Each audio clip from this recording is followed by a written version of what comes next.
It's important to me. It's important to me because I've been on both sides. I come from a religious background. I come from a religious background that kind of instills this fear of the LGBTQ community. And I know how easy it is to get stuck there in that fear and never confront yourself. But at some point, you got to grow up. You got to grow up and realize that nobody has to live according to your religious dogma. Nobody should have to be subjected to forced to live a marginalized life just because you're uncomfortable with their existence. I never forget. I never forget the one time I probably should have been fired as a teacher was when my class, not even my entire class, but a student in particular,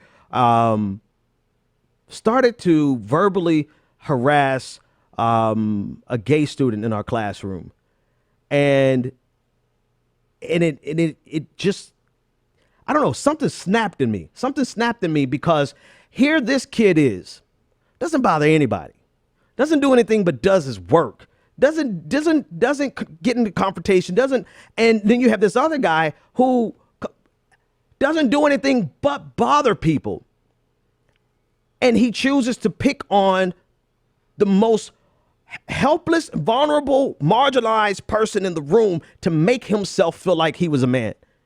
I don't know what the hell I didn't say to that kid. I know I threw something at him. I know that for sure. But it just shows you that people have no problem exercising or stretching their desire to feel like a man on the back of the weakest, and not even the weakest, but the most marginalized. The people who are the most vulnerable, people who are in the weakest position in our society. That's what I was trying to say. People who are in the most vulnerable position in our society.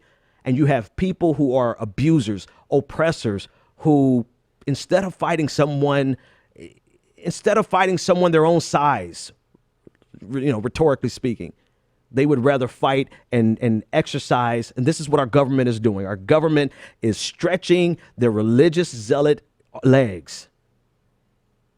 And they're stretching their ideology, and they're stretching their influence. They're doing it on the backs of the most marginalized in our society. And that should piss all of us off.